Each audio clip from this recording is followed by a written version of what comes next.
अस्सलाम वालेकुम नाजरीन, आप देख रहे हैं एक्सप्रेस न्यूज़ की खुसूसी ट्रांसमिशन और बात कर रहे हैं हम इसराइल और ईरान के दरमियान जंग जो जारी है। लेकिन कल इसी वक्त जब ईरान ने कतर में अमरीकी बेस के ऊपर हमला किया था तो ये खदशा हो चला था कि शायद ये जो ईरान और इसराइल के दरमियान जंग है अब ये पूरे खित्ते को अपनी लपेट में ले लेगी। लेकिन फिर एक ड्रामाई तब्दीली आई। हमने देखा कि अमरीकी सदर ट्रंप ने सबसे पहले तो उन्होंने ये कहा कि ईरान की तरफ से जो रद्द अमल सामने आया है वो बहुत कमज़ोर है, और उन्होंने साथ ही ईरान का शुक्रिया अदा किया कि उन्होंने ये अटैक करने से पहले उनको बाकायदा तौर पर नोटिफाई किया, जिसकी वजह से ना तो कोई अमरीकी फौजी और ना ही उनकी कोई फैसिलिटी जो है कतर में उसको नुकसान पहुंचा। और उसके कुछ देर बाद उन्होंने फिर एक और ऐलान किया कि ईरान और इसराइल के दरमियान बाकायदा तौर पर अब जंगबंदी का मुआहदा हो गया है। और फिर आज सुबह जब हमने देखा कि सबसे पहले इसराइल की तरफ से ये इल्ज़ाम लगाया गया कि ईरान ने उस सीज़ फायर की वायलेशन की है, और उसके जवाब में उन्होंने कहा कि वो सख्त रद्द अमल देंगे। लेकिन जब अमरीकी सदर ट्रंप ने आज सुबह सहाफ़ियों से बात की तो उन्होंने इल्ज़ाम इसराइल के ऊपर डाल दिया, और उन्होंने कहा कि वो खुश नहीं है इसराइल जो कुछ कर रहा है, क्योंकि ईरान ने सीज़ फायर की वायलेशन उस तरीके से नहीं की जिस तरीके से इसराइल कर रहा है। और शहबाज, इसमें जो इंपॉर्टेंट पॉइंट है कि उसके बाद फिर जो अमरीकी सदर ट्रंप हैं उन्होंने Israeli prime minister Benjamin Netanyahu को टेलीफोन किया और उनसे कहा कि वो हर सूरत जो ये सीज़ फायर अग्रीमेंट करवाया गया है उस पर अमल दरामद करवाएंगे। और जो खबरें आ रही हैं कि इजरायली प्राइम मिनिस्टर ने ये यकीन दहानी कराई है कि वो मजीद ईरान के ऊपर हमले नहीं करेंगे। और एक इत्तला ये भी है, तस्दीक हम उसकी नहीं कर सकते, कि ऑलरेडी जो इजरायली जहाज़ थे वो ईरान पर हमला करने के लिए निकल चुके थे, तो उनको फिर इजरायली वजारत दिफा ने वापस बुलाया है। तो लेट्स होप कि कॉमन सेंस प्रिवेल्स और ये जो एक फ्रेजाइल सीज फायर है इस पर अमल दरामद होगा। बिल्कुल कामरान, पिछले 12 दिन के जो डेवलपमेंट्स हैं बहुत ही ड्रामेटिक हैं। अब बहुत सारी रेड लाइंस जो हैं वो क्रॉस हुई हैं, बहुत सारी चीज़ें ऐसी हुई हैं जो अनएक्सपेक्टेड थी। जैसे कल शाम तक ये लग रहा था कि अब जो ईरान ने रिटेलिएट किया है, जो कतर के अंदर अमेरिकन उन्होंने बेस के ऊपर हमला किया, उसके बाद जो जंग है वो पूरे खित्ते में फैल जाएगी। लेकिन चंद घंटों में आपने देखा कि चीज़ें वहाँ से रिवर्स होती हैं, और रिवर्स होके अनएक्सपेक्टेडली फिर एक सीज फायर भी जो है वो अनाउंस हो जाता है। अब बहुत सारी चीज़ें हैं जो डिस्कस करने वाली, बहुत सारे सवालात हैं जिनके जवाब अभी भी नहीं मिले।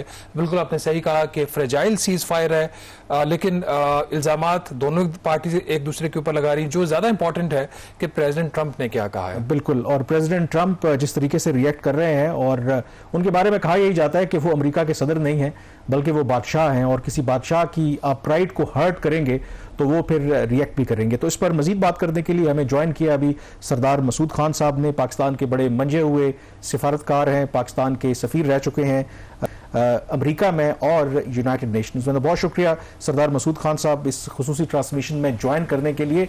मेरा पहला सवाल आपसे बिल्कुल सिंपल, आपके ख्याल में इस 12 रोज़ा लड़ाई में फतह किसकी हुई है? फतह ईरान की हुई है, क्योंकि उसने अपना दफा किया है और इसराइल ने हमला किया था। इसराइल को पसपा होना पड़ा, अगरचे उसका दोस्त और हलीफ मैदान जंग में आ गया था अमेरिका, और उसने उसकी मदद भी की। लेकिन उसके बाद दोनों को, अमेरिका को और इसराइल को, पीछे हटना पड़ा। तो इस तरीके से एक तो अखलाकी बरतरी भी है, बैनुल अक़वामी कानून के एतबार से भी ईरान का हक था कि वो अपनी सरजमीन का दिफा करता, उन्होंने दिफा किया, उन्होंने सफारतकारी भी जारी रखी। तो आपके सवाल का मुख्तसरन जवाब यह है कि इस जंग में ईरान की बालादस्ती साबित हुई, अगरचे ना अमेरिका ये बात मानेगा और ना इसराइल। अच्छा सरदार मसूद खान साहब, 2 या 3 स्टेटेड ऑब्जेक्टिव्स थे जो इसराइल के प्राइम मिनिस्टर ने अनाउंस किए जब उन्होंने हमला किया ईरान के ऊपर in violation of the international law. जिसमें एक था रिजीम चेंज का, और दूसरा उनका जो न्यूक्लियर कैपेबिलिटी थी उसको खत्म करना। खुद नहीं कर सके, अमेरिकन को इंटरवीन करना पड़ा, और जो बम्बार्डमेंट हुई उसके बाद भी अभी जो सैटेलाइट इमेजरी आ रही है उससे लगता यह है कि उनकी जो मेन फैसिलिटी है वो अभी भी इंटैक्ट है, उसको डैमेज तो शायद हुआ है। आपकी क्या असेसमेंट है कि रिजीम चेंज वाला जो ऑब्जेक्टिव है वो तो क्लियरली अचीव नहीं हुआ, जो दूसरा उनका ऑब्जेक्टिव है कि इनकी जो न्यूक्लियर कैपेबिलिटी थी अगर उसको तबाह नहीं कर सके तो कम से कम उसको डिले कर दिया है, इसके ऊपर आपकी क्या असेसमेंट है? देखिए जी, उनके 3 अहदाफ थे जो इसराइल के थे। पहला था कि उनकी जौहरी इस्तेदाद को ख़त्म किया जाए। दूसरा हदफ जो था वो ये कि उनके जो मिसाइल्स हैं, प्रोजेक्टाइल्स हैं, और उसके अलावा क्रूज मिसाइल्स और बैलिस्टिक मिसाइल्स हों या ड्रोन्स, इसकी सलाहियत को ख़त्म किया जाए। क्योंकि वो भी जौहरी इस्तेदाद का हिस्सा बन जाते हैं, अगरचे उनकी एक कन्वेंशनल डायमेंशन भी है। और तीसरा हदफ ये था, जैसे कि आपने खुद कहा, कि ईरान के सियासी निज़ाम और हुक्मरानी को ख़त्म किया जाए। तो इन तीनों अहदाफ में वो कामयाब नहीं रहे हैं। जहाँ तक इनका जो मिसाइल्स का ताल्लुक है, तो उनकी दूर मार रेंज ने न सिर्फ इसराइल के ठिकानों पर हमला किया, बल्कि ये कि अपनी ताकत का मुजाहरा किया, और उसके बाद यही मिसाइल कतर में भी दागे गए। तो और दूसरी तरफ जो चूँकि अमेरिका ने और इसराइल ने मिल के यके बाद दीगरे नतन्स, इस्फहान और फर्दों के ऊपर हमले किए हैं, और अमेरिका ने बहुत ही मोहलक हथियार, मोहलक बम, जिसको बंकर बस्टर्स कहते हैं, वो इस्तेमाल किए, जो डिग्रेड हुई है। और जो ईरान है उसके पास अपनी इस्तेदाद महफूज है, लेकिन यह है कि वो डिग्रेडेशन हुई है, ओब्लिट्रेशन नहीं हुई। क्योंकि अमेरिकी सदर ने जो सलाह इस्तेमाल की थी वो ओब्लिट्रेशन के तबाह बर्बाद कर दिया है। तो मेरा ख्याल है कि ईरान को शदीद नुकसान पहुंचा है। जहाँ तक रेशीम चेंज का ताल्लुक है, तो वो उसे छू नहीं सके, इसलिए कि जो पूरी की पूरी कौम थी वो मुस्तहकम हो गई, मुत्तहिद हो गई। और अभी देखें, ये हम आज और कल की बात कर रहे हैं, यानी उसके बाद हफ्ते के बाद क्या होगा, एक महीने के बाद होगा, क्या होगा, ये हमें मालूम नहीं है। लेकिन अभी फिलहाल जो है खुद इसराइल में भी यानी जो खलफशार पैदा हुआ है, वहां भी अगर आप देखें तो नेतन्याहू इस जंग से पहले बहुत गैर मकबूल थे, लेकिन इस मरतबा इस हमले के बाद वहां सूरत हाल बदल गई है और कौम उनके साथ खड़ी है।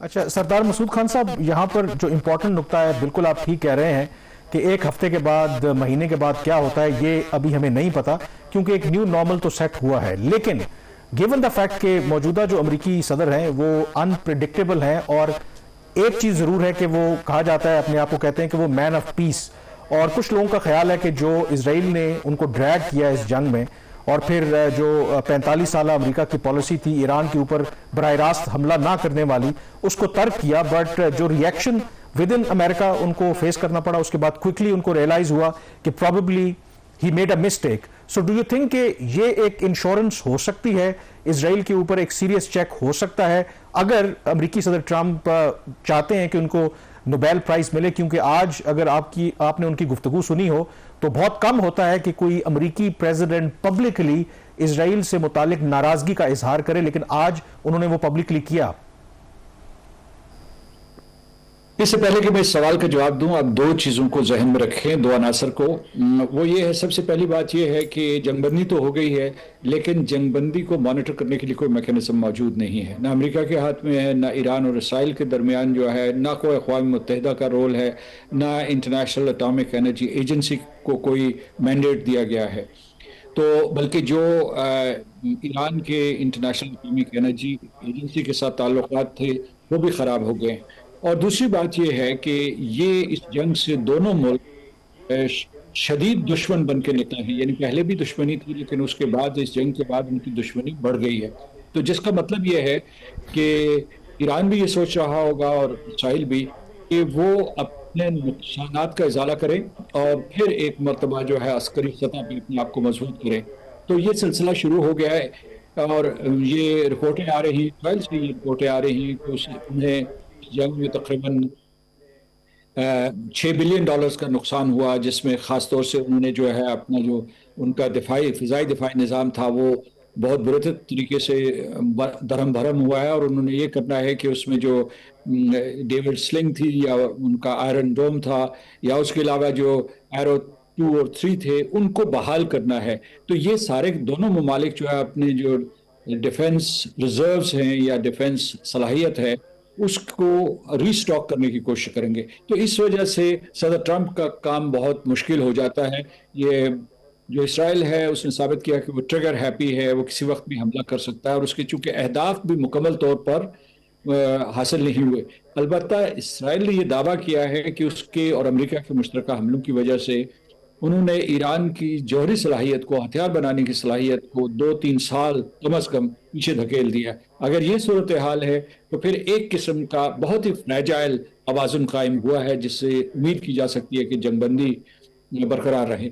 अब रहा सदर ट्रंप के रोल का सवाल, तो वो ये है कि वो उनका इस मर्तबा जो था किरदार था हिंदुस्तान पाकिस्तान के दरमियान जो उन्होंने जंगबंदी करवाई, उसमें वो एक स्टेट्समैन के तौर पर उभरे। उन्होंने मार्को रूबियो को कहा, जेडी वैंस को कहा कि इन दोनों ममालिक के दरमियान जंगबंदी करवाओ। जंगबंदी हुई, कामयाब हुई। पाकिस्तान ने सदर ट्रंप का शुक्रिया अदा किया, हिंदुस्तान ने इनकार कर दिया, लेकिन ये उनकी वाह वाह हुई और उन्होंने खुद भी अपनी बड़ी तारीफ की और वो स्टेट्समैन के तौर पर उभरे। इस जंग में ज़रा नक्शा मुख्तलिफ था, क्योंकि वो जंग में शरीक भी थे और फिर सालस भी थे और पीस मेकर भी थे। तो इन दो जो उनके रोल थे उसमें एक किस्म का तसादुम था। और जैसा कि आपने पहले कहा अपने तारुफ में और तबसरे में कि इस मरतबा अमेरिका में भी उनके इस रोल, इस किरदार के बारे में, इस दोहरे किरदार के बारे में सवाल उठाए जा रहे थे कि या वो पीस मेकर हूँ या वो जंग में जाए। और उन्हें सलाह दी जा रही थी, जो उनकी मेगा बेस है और अमेरिका फर्स्ट बेस है, कि भाई आप हमला न करें, इससे अमेरिका का नुकसान होगा। तो ये है कि उनकी ख्वाहिश तो शदीद है और पाकिस्तान ने बल्कि नामजद भी किया उनको, कि नामजद करने का इरादा किया कि वो नोबेल पीस प्राइज़ के लिए सदर ट्रंप को नामजद करेंगे। लेकिन देखें मशरक़ वस्ता के इस पूरे बहरान से जो राख निकली है तो वो कहाँ जाके सेटल होती है और किस तरीके से वो जो है आलमी लायामा को मुतासर करती है और अमेरिका के मुस्तकबिल में क्या रोल होगा। अच्छा सरदार साहब, आपने फरमाया कि जंगबंदी की मॉनिटरिंग का कोई मैकेनिज्म नहीं है। आज तुर्की के सदर की तरफ से भी एक स्टेटमेंट आई कि इसराइल को जो जंगबंदी का उसने मुआहदा किया उस पर उसको अमल करना चाहिए। ये स्टेटमेंट क्या रिफ्लेक्ट करती है कि रीजनल जो दूसरे प्लेयर्स हैं, सऊदी अरेबिया हो गया, टर्की हो गया, कतर हो गया, क्या ये कोई गारंटर्स हैं? ऑल्दो हो सकता है कि अभी इस चीज़ के ऊपर कंप्लीटली कोई कहना मुश्किल हो, लेकिन कुछ ऐसी इंडिकेशंस आ रही, कुछ गारंटर्स भी हैं अगर कोई प्रॉपर मॉनिटरिंग मैकेनिज्म नहीं है तो? नहीं, कोई जामिन नहीं है, सिर्फ एक जामिन है और वो है अमेरिका। अमेरिका का इसराइल के ऊपर बड़ा असर रसूख है और इसराइल जो है उसका भी अमेरिका में बड़ा असर रसूख है। तो अगर अमेरिका कहेगा, अमेरिका का सदर कहेगा, उसकी काबीना कहेगी, तो इसराइल राह फरार नहीं इख्तियार कर सकता। लेकिन ऐसा कोई गैर जानबदार मैकेनिज्म मौजूद नहीं है। यानी जो कतर के वज़ीर आज़म थे, उन्होंने गुज़श्ता 24 घंटे में सफारतकारी की और इस मामले को सुलझाया, लेकिन उनके पास भी कोई ऐसी कुंजी नहीं है। वो पैगाम रसानी कर सकते हैं लेकिन वो किसी भी तरीके से जामिन नहीं बन सकते। इसी तरीके से बाकी खलीजी रियासतें, वो सऊदी अरब हो या अमारात हो, तो वो कोशिश तो कर सकते हैं लेकिन जामिन नहीं हो सकते। जामिन सिर्फ जो है वो सदर ट्रंप है। और जैसा कि आपने खुद कहा कि सदर ट्रंप ने किस बुरे तरीके से इसराइल के ऊपर बरहम हुए, उनके जो वाज़ेह हिदायत के बावजूद और अपने जो उन्होंने इत्तफाक़ राय किया था सदर ट्रंप से, नेतन्याहू ने फिर भी ईरान के ऊपर हमला कर दिया और इस तरीके से वो सीज़ फायर की वायलेशन कर रहे थे। तो कहने का मतलब ये है कि ये भी अनप्रेसिडेंटेड है, जैसे कि आपने खुद कहा था। तो सिर्फ अमेरिका से, वाशिंगटन से ये पैगामात आएंगे और उसके इसराइल जो है उसका एहतराम करेगा। बाकी जो है इस खत्ते के लोग या इस खत्ते के ममालिक जो हैं वो कोशिश तो करेंगे, लेकिन मैं नहीं समझता कि उनकी कोशिशें कामयाब होंगी। आपने जब सदर अर्दवान की बात कर रहे थे तो आपने शुड का लफ्ज़ इस्तेमाल किया। तो शुड एक ऐसा लफ्ज़ है जिसे उर्दू में हम चाहिए कहेंगे, ये एस्पिरेशनल है। असल में इस वक्त सलामती काउंसिल को कहना चाहिए। सलामती काउंसिल का जो अक़वाम मुत्तहिदा का जो चार्टर है उसके चैप्टर 7 के तहत उसको ये इख्तियार है, ये इस्तेहक़ाक़ है कि वो इस किस्म की हिदायत दे कि Israel must abide by the ceasefire और the agreement to ceasefire. लेकिन सलामती काउंसिल के पास इस वक्त जो है इस किस्म की ताकत नहीं है, क्योंकि वहाँ अमेरिका बैठा हुआ, अमेरिका के दो साथी यानी फ्रांस और बरतानिया बैठे हुए हैं। तो वो ये ठीक है, वो वैसे जो है जैसा सदर ट्रंप ने इसराइल की सरजनश की या नेतन्याहू की सरजनश की, वो तो कर सकते हैं, लेकिन सलामती काउंसिल कोई इस किस्म का फैसला नहीं कर सकती। बहुत शुक्रिया सरदार मसूद खान साहब, आपने ज्वाइन किया हमें। ब्रेक लेंगे और ब्रेक के बाद तेहरान से हमें एक सहाफ़ी ज्वाइन करेंगे और उनसे लेटेस्ट अपडेट लेंगे कि ऑन ग्राउंड इस वक्त क्या सिचुएशन है, क्या जंगबंदी ईरान और इजराइल के दरमियान जो कल अग्री हुआ था उस पर अमल दरामद हो रहा है, वहां पर क्या रिएक्शन है आम लोगों का। ब्रेक के बाद इस पर बात करेंगे। जी, ब्रेक के बाद एक दफ़ा फिर खुसूसी ट्रांसमिशन में आपको खुश आमदीद कहते हैं। ईरान और इसराइल के दरमियान जो तनाज़ा और जो जंगबंदी से मुतालिक हम बात कर रहे हैं, और आज पाकिस्तान के प्राइम मिनिस्टर शहबाज शरीफ ने इस जंगबंदी के बाद जो भी ऐलान किया गया, उसके बाद ईरान के सदर से बात भी की है और इसको खुश आमदीद कहा है और कहा है कि जो भी मामलात हैं वो डायलॉग और डिप्लोमेसी के जरिए हल होने चाहिए। अब इस वक्त ईरान में क्या सिचुएशन है, कैसे लोग देख रहे हैं, हमें ज्वाइन कर रहे हैं जॉन हुसैन, सहाफ़ी हैं, पाकिस्तानी है, वहाँ से जो भी ये 12 दिन हमने जंग देखी बड़ा क्लोजली उन्होंने फॉलो किया, तो बहुत शुक्रिया जॉन ज्वाइन करने के लिए। सबसे पहले तो इस वक्त क्या वहाँ पर सेंटिमेंट है, इमीडिएटली ये बताएं कि सीज फायर की क्या सिचुएशन है, क्या उस पर अमल दरामद हो रहा है, क्या पिछले चंद घंटों में कोई मजीद कार्रवाई इजराइल की तरफ से ईरान के ऊपर की गई है या ईरान ने कुछ किया है, क्या इस वक्त वहाँ पर सिचुएशन है? जी, thank you so much. Situation multiple fronts. अवाम की बात की है, अवाम बहुत खुश है। प्रोटेस्ट की यहाँ पे सेलिब्रेशंस के लिए निकले हुए लोग, और गाड़ियों का जो है काफी ट्रैफिक है बाहर रोडों पे। इनकलाब स्क्वायर, वली असर, दीगर मुकामात पे लोग जमा हुए हैं और सेलिब्रेट कर रहे हैं। जहां तक ऑफिशियल्स की बात रही, ऑफिशियल्स इस वक्त थोड़ी सी खामोशी इख्तियार की हुई है। मेरे जो अपने ऑफिशियल्स जराए हैं वो थोड़ा कम एंगेज कर रहे हैं। तासुर ये जा रहा है कि इस वक्त ईरान कॉशियस है। ऑफिशियल्स यही कह रहे हैं कि हम कॉशियस हैं कि सीज फायर में क्या हो सकता है। बहरहाल ये भी कहा जा रहा है साथ साथ कि अगर कोई एग्रेशन होती है इसराइल की तरफ से, सीज फायर वायलेशन होती है, तो we have our hands on trigger और जवाबी कार्रवाई होगी। तो officials I would say are cautious. Implied cease fire बिल्कुल चल रही है। उसके साथ साथ परमानेंट होगी या नहीं होगी, इसके ऊपर कोई रिपोर्ट्स क्रेडिबल आ नहीं रही। अच्छा जॉन साहब, आपसे सवाल करने से पहले नाज़िम, इसराइल की जो मिनिस्ट्री ऑफ हेल्थ है उन्होंने कुछ अदाद-ओ-शुमार जारी किए हैं जिसके मुताबिक 3238 इसराइली शहरी जो है वो इस जंग में जख्मी हुए हैं, जिसमें जो 23 हैं इसराइल की मिनिस्ट्री के मुताबिक वो सीरियस जख्मी हैं और 28 लोग जंग में मारे गए। इसका मतलब ये है कि ईरान ने काफ़ी से ज़्यादा डैमेज जो किया इसराइल को भी। जॉन हुसैन, ये तो इसराइल का अदाद-ओ-शुमार सामने आ गया। ईरान की जो हेल्थ मिनिस्ट्री है उनकी तरफ से 12 दिन की जंग के बाद कुछ इस तरह के नंबर सामने आए हैं?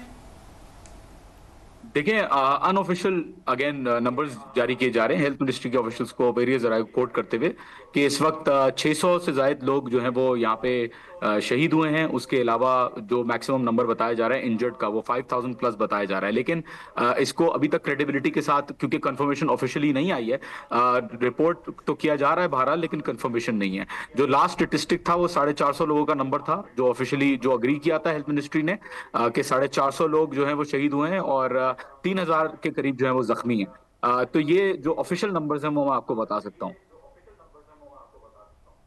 अच्छा जॉन साहब, ये तो बात मेरे ख्याल में एक कंसेंसस है कि इस जंग में जिस तरीके से ईरान ने जवाब दिया है, तो ये यकीनी तौर पर जो फतह है वो इसलिए ईरान की बनती है कि मटेरियल लॉसेस अपनी जगह पर, लेकिन जो इजराइल का या अमेरिका का अल्टीमेट ऑब्जेक्टिव है वो अचीव करने में वो नाकाम रहे हैं।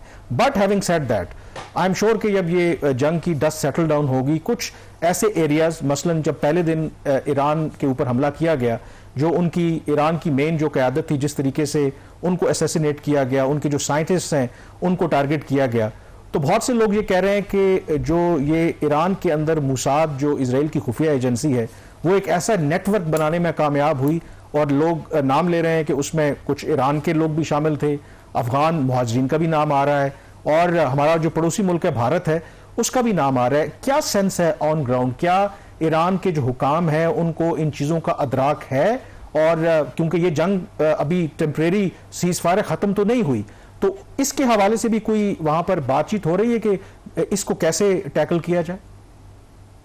देखें, मुख्तलिफ ऑफिशियल्स जब मेरी बात हुई इस बारे में मिलिट्री लीडरशिप के हवाले से, अभी तो आज तो मेरा कनेक्शन किसी के साथ नहीं इस्टेब्लिश हो सका, इतनी हद तक सीक्रेसी रही है, थोड़ा सा मैसेज में डिले रहा है। खैर, जो कुछ चंद दिनों का जो मैं इंफॉर्मेशन ले सका, देखें ऑफिशियल्स यहाँ पे जो जवाब मिला मुझे, दे रिकग्नाइज इंटरनली, दे रिकग्नाइज, अनऑफिशियली दे रिकग्नाइज कि एक इंटेलिजेंस फेलियर बहरहाल था, और एक मोसाद का नेटवर्क इस तरीके से सामने वाजे आ जाना ये भी अंडरस्टैंडेबल है। But at the same time उन्होंने जो जवाब दिया वो ये दिया कि देखें, पहली बात जो क़यादत की है कि क़यादत जो है वो खत्म हो गई, उससे ज्यादा लॉन्ग टर्म इफेक्ट ईरान को पड़ा नहीं, और वो हमारे सामने है। आई फील 1981 में जो हफ्ते तीर बॉम्बिंग थी, प्राइम मिनिस्टर्स ऑफिस के ऊपर बॉम्ब किया गया था, president chief justice, prime minister along with several parliamentarians को खत्म कर दिया गया था। और 2020 में मोहसिन फखरीजादे जो आर्किटेक्ट कहलाए जाते थे ईरानी न्यूक्लियर प्रोग्राम के, उसके बाद भी इसराइल कह रहा था कि अब हमने खत्म कर दिया, बस फखरीजादे चले गए तो अब खत्म हो गया। ऑफिशियल्स ये कहते हैं कि देखें यहाँ पे डैमेज नहीं हुआ है as far as we look at it from the long term perspective, क्योंकि हमें नजर आया कि बहुत जल्दी रिप्लेस कर दिया ओल्ड लीडरशिप को न्यू लीडरशिप ने, और ईरान ने फतह कर ली इस जंग में विद द न्यू लीडरशिप। दूसरी बात ये कि जिस कॉन्टेक्स्ट में इंटेलिजेंस फेलियर्स के ऊपर बात होती है, तो दे ऑल्सो से कि यहाँ पे हम अकेले मुकाबला कर रहे हैं सुपर पावर्स के ग्रुप्स के साथ, मुकाबला कर रहे हैं बिलियंस ऑफ डॉलर्स के साथ और वेस्टर्न मीडिया की मशीनरी के साथ, टोटल कंट्रोल के साथ मुकाबला कर रहे हैं। तो they are saying that this is not a fair comparison, but they do recognize and realize कि यहाँ पे काम करने की बहुत जरूरत है। But at the same time जो जितने भी डैमेजेस हुए दूसरे बेसिस के ऊपर, दूसरे आर्म्स म्यूनिशंस के ऊपर, वो भी ये कहते हैं कि it is not a substantial damage on our front, because हम एक बहुत बड़ा मुल्क है, हमारे पास बहुत रिसोर्सेज हैं। जॉन हुसैन, इंटरनली क्या इस वक्त है ईरान के अंदर जो माहौल, आपने ये तो बता दिया थोड़ी देर पहले कि जश्न का समाए, लोग सड़कों पे निकल आए हैं, वहां पे ट्रैफिक ब्लॉक हो रही है, लेकिन डैमेज भी हुआ इंफ्रास्ट्रक्चर का, एयर जो सुपरियॉरिटी थी वो इसराइल की थी। तो वहां पे ग्राउंड के ऊपर ये तो पोस्ट सीज फायर एक किस्म का एक जश्न मनाया जा रहा है, जो ईरान का हक भी है, उन्होंने अपने ऑब्जेक्टिव्स नहीं हासिल करने दिए इसराइल को। जब आप आम लोगों से मिलते हैं तो उनका क्या रिएक्शन है इस जंग के ऊपर? देखें, I will also say post cease fire नहीं है। कल ट्रंप के जो बेस के अटैक के ऊपर, बेस के बाद मैं खुद गया 1 बजे रात को बाहर सड़कों पे, मैंने वीडियोस भी डाली हुई अपने ट्विटर और फेसबुक पे, आप चेक कर सकते हैं। बेहिजाबी, हिजाबी, बच्चे, बूढ़े, जवान, खवातीन, मर्द, दाढ़ी वाले, गरीब वाले, सब लोग एक साथ मिलकर खड़े हुए थे, डिस्पाइट द फैक्ट कि ईरान ने ताजा अटैक किया था और ये स्पेकुलेशंस आ रही थी कि यूनाइटेड स्टेट्स अटैक करेगा। तो it's not post ceasefire celebration, I would say it's a post attack celebration और post victory celebration। अच्छा, तो माहौल जहां तक बात आती है डैमेजेस की, बिल्कुल यहाँ पे जो बेचारे मासूम लोग शहीद हुए हैं, इतने सारे जितने लोगों को मारा गया, बिल्कुल अफसोस है उसके ऊपर, लोग जो है अफसोस करते हैं। लेकिन ये एट द सेम टाइम ये कहते हैं कि हमारे लिए ये चीज ज्यादा जंग जिसे कहा जाता है ना कि बहुत बड़ी जंग हो रही है, उन्होंने वो जंग महसूस नहीं की, जहां तक मैं एंगेज कर सका लोगों के फीलिंग्स को, क्योंकि ऑलरेडी 1980 से लेकर 1988 तक ईरान ने बहुत खतरनाक जंग देखी सद्दाम के साथ, जब पूरी वेस्टर्न दुनिया और रशिया तक सद्दाम को वेपन सप्लाई और फाइनेंशियल असिस्टेंस दे रहा था। एट द सेम टाइम अब वो ईरान नहीं है पुराना वाला, बिल्कुल एयर सुपीरियोरिटी इजराइल की है इस फ्रंट पे, लेकिन ईरान की जो अपनी जो सैंक्शंस हैं, उन्होंने भी हिंड्रेंस डाली है इनके एयर डिफेंस को मैच्योर करने में। इनकी टेक्नोलॉजिकल एडवांसमेंट काफी हद तक हुई है, मिसाइल टेक्नोलॉजी में, नेवल टेक्नोलॉजी में और ड्रोन टेक्नोलॉजी में, ये भी दुनिया के सामने है। डैमेजेस जो इजराइल के front, John, there is no doubt कि Iran despite remains under sanctions, और जिस तरीके से उन्होंने रिस्पॉन्ड किया है, और उस पर आई थिंक जो न्यूट्रल ऑब्जर्वर्स हैं वो भी दाद दे रहे हैं ईरान का जो भी उन्होंने रिस्पांस दिया है। तो हमें फर्दर ज्वाइन किया, आप हमारे साथ ही रहे जौहर सलीम साहब ने, साबिक सेक्रेटरी खारजा हैं पाकिस्तान के। बहुत शुक्रिया जौहर सलीम साहब। मैं अपने जो मेरे पहले मेहमान थे उनसे भी ये पूछ रहा था, क्विक आपका सबसे पहले तो कमेंट, आपके ख्याल में ये जो 12 रोजा जंग है, आपको अगर कहा जाए तो कौन इसमें विक्टोरियस है आपके ख्याल में?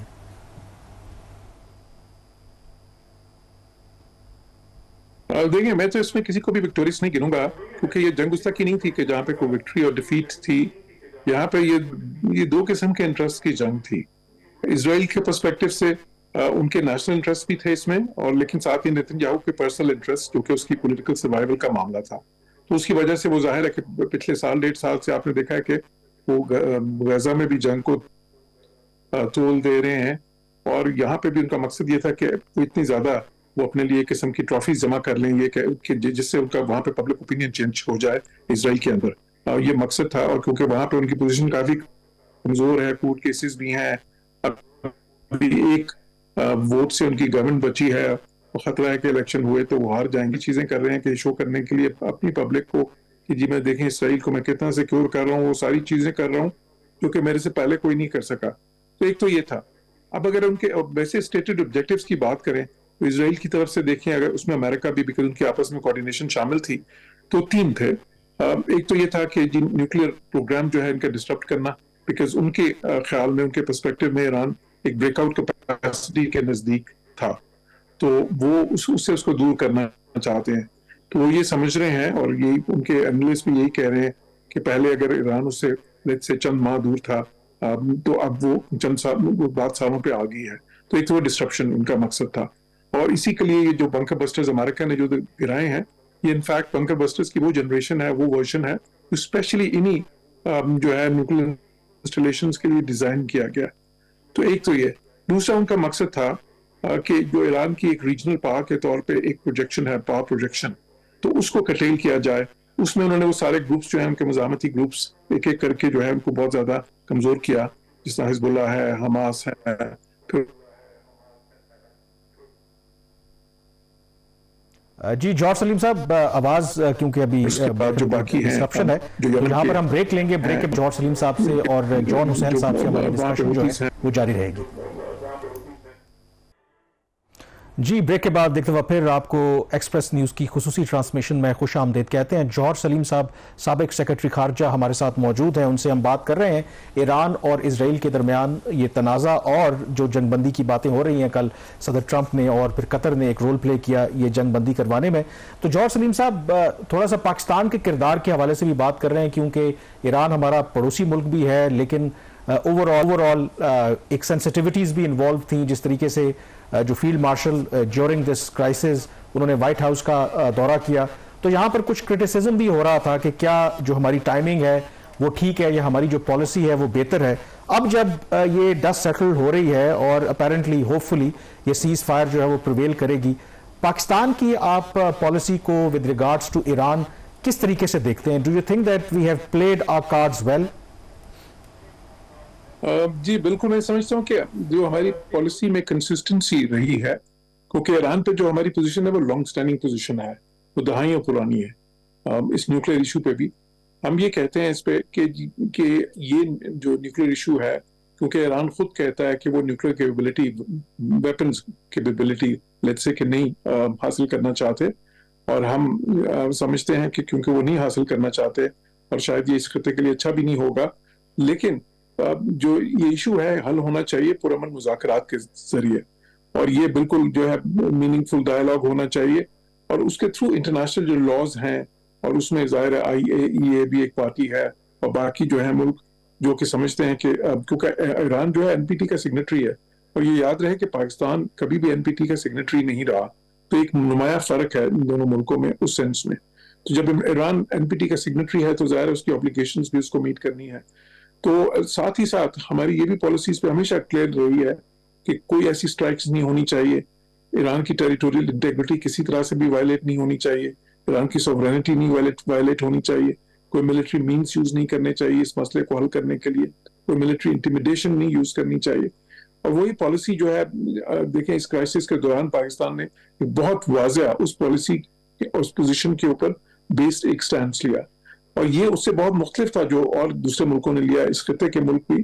उसमें इंडिया भी देख लें, इंडिया जो है ईरान के साथ उनकी कितनी क्लोज जो है वो एक एसोसिएशन है, बहुत ही ज्यादा मल्टीफैसेटेड कॉपरेशन है, और कई लोग तो यहाँ तक कहते थे कि जी ईरान शायद हिंदुस्तान से पाकिस्तान से भी ज्यादा करीब हो गया। लेकिन देखें उनकी यहाँ पे आपको एम्बिग्युइटी नजर आई, उनकी पॉलिसी में इनकंसिस्टेंसीज नजर आई। इसी तरह जो गल्फ के दूसरे मुल्क हैं इस खत्ते के, बहुत से मुसलमान मुल्क जो हैं उन्होंने एक वाज़ेह पोजीशन नहीं ली, यूरोपियन कंट्रीज ने भी एक वाज़ेह पोजीशन नहीं ली, बहुत से और ये तो बात बिल्कुल आप ठीक कह रहे हैं कि हमने प्रिंसिपल एक स्टांस लिया। मैं यहाँ पर ये, क्योंकि आपका ज़ाहिर सफारतकारी का बड़ा ज़बरदस्त तजुर्बा है, एंड आई अस्यूम के क्योंकि अमेरिकी सदर ट्रंप ने जो आज भी स्टेटमेंट दिया है और आउटराइटली रिजेक्ट किया है कि वो रजीम चेंज जो है ईरान में इज नॉट द सोल्यूशन, उससे केओस आएगा। आपको लगता है कि कहीं ना कहीं जो फील्ड मार्शल की जो मुलाकात व्हाइट हाउस में हुई थी और जिसमें एक हिंट दिया था अमेरिकी सदर ट्रंप ने कि पाकिस्तान शायद बहुत से मुल्कों से ईरान को बेहतर जानता है, डू यू थिंक कि वो जो 2 घंटे की मुलाकात है कहीं ना कहीं कोई असर अमेरिकी सदर ट्रंप के ऊपर रिगार्डिंग ईरान की पॉलिसी का है? क्योंकि आई कैन अस्यूम कि अगर पाकिस्तान के किसी ऐसे ऑफिशियल को मौका मिलता है, क्योंकि हमें पता है कि regime change next to our neighbour बिल्कुल एक केओस होगा, और आई अस्यूम कि हमारी साइड ने उनको यही बताया होगा। तो डू यू थिंक कि वो एक इन्फ्लुएंस हुए हैं कुछ अमेरिकी सदर ट्रंप जो है पाकिस्तान की पॉलिसी से? देखिए पाकिस्तान की इस मामले में, क्योंकि इसमें कोई शक नहीं कि उस मुलाकात में ये इशू डिस्कस हुआ और तफसील से डिस्कस हुआ, एक तवील मुलाकात थी और उसकी टाइमिंग ऐसी थी जिसकी वजह से जाहिर है कि और अमेरिकी सदर के नजदीक तो ये इशू उस वक्त बहुत ही अहम था।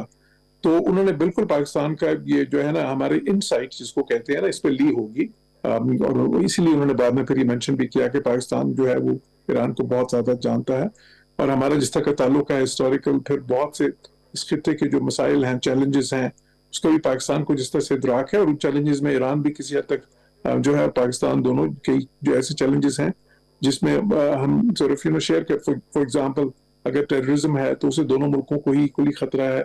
इसी तरह और भी बहुत सी चीजें हैं, रीजनल अगर सिक्योरिटी है तो उसमें दोनों का स्टेक है। तो बिल्कुल पाकिस्तान का उन्होंने व्यू पॉइंट दिया होगा, पाकिस्तान की जो इनसाइट है उस पर ली होगी, और जाहिर है जब इस लेवल की मुलाकातें होती हैं तो फिर उस वो इनसाइट कहीं ना कहीं आपकी सोच को इन्फ्लुएंस तो करती है। लेकिन साथ ही साथ ये भी अहम है कि देखें, ये मैं देख रहा हूँ बहुत से चैनल्स पे जिसमें मैं भी शरीक के गुफ्तगू रहा हूँ, कई चैनल्स पे ये बात इस तरह से की जा रही है कि जिस तरह ये उनका मकसद रिजीम चेंज था इस सारी कॉन्फ्रंटेशन या कॉन्फ्लिक्ट के दौरान, और उसमें वो शायद नाकाम हुए। तो मैं नहीं समझता ऐसी कोई बात थी। इसमें उनका रिजीम चेंज जो है एक लॉन्ग टर्म ऑब्जेक्टिव तो हो सकता है, साहब ये बात तो मानने वाली है ना, जो 3 स्टेटेड ऑब्जेक्टिव्स इसराइल के प्राइम मिनिस्टर ने खुद दिए थे उसमें रिजीम चेंज एक था। अब चाहे वो डेकॉय था या कुछ और था, वो तो बात की बात है। सवाल आपसे ये है कि लास्टली क्या इंडिया पाकिस्तान और इसराइल ईरान की जो जंग है इसमें कोई कंपैरिजन ड्रॉ किया जा सकता है? दोनों मुल्कों पे अटैक हुआ, दोनों ने इसको डिफेंड किया और जो स्टेटेड ऑब्जेक्टिव्स थे एनिमी कंट्री के वो हासिल नहीं हुए। देखिए मेरे नजदीक जो है, शायद मैं उस पर थोड़ा सा बता भी चुका हूँ, मेरे नजदीक जो उनके स्टेटेड ऑब्जेक्टिव्स थे, जो एक्चुअल ऑब्जेक्टिव्स थे वो ज्यादा 2 थे। एक तो इनकी न्यूक्लियर कैपेबिलिटी को डिस्टर्ब करना, उन्होंने किसी हद तक अचीव किया। दूसरा यह है कि उनकी जो इस एज ए रीजनल पावर जो उनका इस रीजन में जो एक रोल है उसको कर्टेल करना, वो उससे पहले ही कर चुके थे। और फिर ईरान में जिस तरह के उन्होंने अटैक्स किए और इंटेलिजेंस ऑपरेशन जिस तरह के उनके वो उन्होंने अपने डेमोन्स्ट्रेट किए वहां से, तो उससे भी आई थिंक कि वो फर्दर थोड़ी सी उसमें जो है ना वो डाइल्यूट मजीद हुआ है। तो उस हिसाब से वो ऑब्जेक्टिव्स उन्होंने किसी हद तक अचीव किए हैं मेरे नजदीक। अब बाकी जो इस चीज की बात रह जाती है कि इसके बाद ईरान की न्यूक्लियर कैपेबिलिटी का क्या बनेगा, तो देखें वो अब जाहिर है कि डिपेंड करता है ईरान इसके बाद क्या स्टैंड लेता है। लेकिन अगर वो उस तरफ जाना चाहते हैं, जो लोग समझ रहे हैं कि जी क्योंकि वो ईरान की वो कैपेबिलिटी खत्म नहीं कर सके और ईरान अब उस तरफ जा सकता है, तो उसके लिए ईरान को सबसे पहले एनपीटी से विड्रॉ करना पड़ेगा, क्योंकि अगर वो विड्रॉ नहीं करते तो फिर वो इंस्पेक्शंस तो वैसे ही चलेंगी और अब तो और भी शायद ज्यादा एक्सटेंसिव हो जाए। तो मेरा ख्याल है कि इसको वैसे भी इस पर्सपेक्टिव से देखना, वो अगर आप पाकिस्तान की और इंडिया की उस चीज से कथा कलामी हो रही है। जॉर्ज सलीम साहब, वक्त हमारे पास इतना ही है। बिल्कुल आप ठीक कह रहे हैं कि अभी कई ऐसी एस्पेक्ट हैं जिनके बारे में क्लैरिटी होना बाकी है।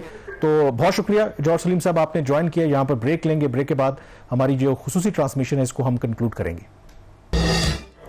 जी, एक्सप्रेस न्यूज की खुसूसी ट्रांसमिशन में एक दफा फिर आपको खुशामदीद कहते हैं। और ये जो ईरान और इसराइल के दरमियान जंग बंदी फ्रेजाइल है, अभी कुछ भी हो सकता है, बट बहुत इंपॉर्टेंट है, क्योंकि अगर ये जंग तवालत इख्तियार करती और बाकी ममालिक भी उसमें शामिल हो जाते तो फिर जो उसकी इम्प्लिकेशंस हैं डिप्लोमेटिक हैं और जो इकोनॉमिक इम्प्लिकेशंस हैं, ख़ास करके पिछले 48 घंटे में जब अमेरिका ने ईरान के ऊपर हमले किए थे तो वो ये इंडिकेशन दे रहे थे जो स्ट्रेट ऑफ हॉर्मुज़ उसको वो बंद कर सकते हैं, जहाँ से दुनिया की 20% जो ऑयल की तजारत होती है, और पाकिस्तान भी उन ममालिक में शामिल है जो इस रस्ते से जो तजारत होती है ऑयल की और गैस की। लेकिन क्योंकि अब एक सीज़ फायर जो है वो हो गई है और इंटरनेशनल जो ऑयल जो मार्केट्स हैं उसमें जो तेल की कीमतें हैं जो पहले तेज़ी से बढ़ रही थी उसमें अब वो नीचे आ रही हैं, तो Shehbaz it's a good news for Pakistan. एक तो डिप्लोमेटिक लेवल के ऊपर अगर नेक्स्ट डोर नेबर ईरान में कोई बड़ा ऑब्वियसली तब्दीली आती या रिजीम चेंज के लिए जाते तो उसका ब्लो बैक जो है, मेरी खुद दफ्तर खारजा के लोगों से बात हो रही थी तो वो कह रहे थे कि that would be another Afghanistan, कि पिछले 40 साल से हम अफगानिस्तान में जो अनसर्टनिटी है, कियोस है, उसका खमियाजा भुगत रहे हैं। तो अगर ईरान में ऐसा होता तो अनदर 20-30 ईयर्स जो है हमारे उसमें लग जाते। वो फॉर द टाइम बीइंग खतरा टल गया है। इकोनॉमी की साइड के ऊपर क्या अपडेट है? कोई नुकसान इन 12 रोज के दरमियान कोई जो जंग हुई है कोई हुआ है या इट इज़ मैनेजेबल जो अभी तक? देखिए कामरान, जो जंग बंदी उससे दो पॉजिटिव चीज़ें हुई हैं पाकिस्तान की इकोनॉमी के लिए। एक तो डायरेक्टली इकोनॉमिक बेनिफिट जो हमें मिलेगा जंग ना आगे बढ़ने का, और दूसरा जो उसका एक परसेप्शन था पाकिस्तान की इकोनॉमी का उसके हवाले से। पहला बेनिफिट आपने देखा कि आज स्टॉक मार्केट थी, उसने पॉजिटिवली रिस्पॉन्ड किया। वो एक सेंटिमेंटल चीज़ होती है, फिर भी उसकी एक वैल्यू है। ऑल्दो मैं हमेशा कहता हूँ कि स्टॉक मार्केट की रियल इम्पैक्ट उसका पाकिस्तान की इकोनॉमी के ऊपर उस तरीके से नहीं है। एक ही दिन में 5.5% जो उसका जो इंडेक्स था उसमें बेहतरी आई, कुछ 6000 पॉइंट्स की इंप्रूवमेंट आई। तो परसेप्शन के कॉन्टेक्स्ट में अगर कोई पाकिस्तान की इकोनॉमी के लिए कुछ नुकसान था, लोगों के खदशात थे और जनरल खदशात थे। इस हद तक खदशात है कि प्राइम मिनिस्टर शहबाज शरीफ ने जो फाइनेंस मिनिस्टर हैं औरंगजेब साहब, उनकी सरबराही में एक कमेटी बनाई, एक वर्किंग ग्रुप बना, जो अली परवेज मलिक हैं पेट्रोलियम मिनिस्टर, इस हद तक गवर्नमेंट इसको सीरियस ले रही थी। तो एक तो परसेप्शन की हद तक हो गया। दूसरी चीज़ जो ज़्यादा इंपॉर्टेंट है, जो कंज्यूमर के पर्सपेक्टिव में है, जब 13 जून को ये जंग शुरू हुई और इसराइल ने गैर एलानिया हमला किया ईरान के ऊपर, तो उस वक्त जो आलमी मंडी में तेल की कीमत थी वो $69 फी बैरल से थोड़ी सी ज़्यादा थी। आज जब हम बात कर रहे हैं तो तेल की कीमत जो है 12 जून का जो लेवल था उससे भी कम है। मतलब जो प्री वॉर लेवल की जो तेल की कीमत थी उस पर वो वापस चली गई है। हाँ, अगर इस 12 दिन के अरसे में कोई PSO ने या पार्को ने कोई इंटरनेशनल कोई परचेज की है तो उसके ऊपर प्राइस इंपैक्ट आ सकता है। 1 जुलाई को इन एनी केस 1 जुलाई को कीमत बढ़ सकती है, क्योंकि कार्बन लेवी ₹2.5 फी लीटर हुकूमत ने जो है मंजूर कर दी है। कौमी असम्बली ने भी पास करना है बिल, एक दो दिन में वो इंप्लीमेंट हो जाएगी। प्राइस को इम्पैक्ट है वो हो जाएगी। एक जो चीज़ इसमें बताने वाली है बिफोर आप कंक्लूड करें इसको, कि अगर खुदा ना खास्ता अगर ये जंग जारी रहती तो तेल की कीमतें आपको पता नहीं एक स्टेज के ऊपर $78 के ऊपर भी चली गई थी। ये तोला एसोसिएट ने वर्किंग की थी 3 दिन पहले, इसके ऊपर मीडिया में खबरें भी आई थी कि अगर $75 पे तेल की कीमत चली जाती तो फी लीटर तेल की कीमत में जो पाकिस्तान में इजाफा होना था वो इसका जो इम्पैक्ट था ₹20 फी लीटर था। अगर ये $80 पे चली जाती तो 35 रुपए फी लीटर, और अगर $100 पे चली जाती तो ₹180। चलें, गुड न्यूज़ कि ये सिर्फ पेपर की हद तक की कैलकुलेशन है। इमीडिएटली तो ये जंगबंदी हो गई है और ये जंगबंदी बरकरार रहेगी और इसका जो इम्पैक्ट है वो इस तरीके से नेगेटिव नहीं आएगा। आज की इस खुसूसी ट्रांसमिशन से बस इतना ही। कामरान यूसुफ और शहबाज राना को इजाज़त दीजिए। अल्लाह हाफिज़।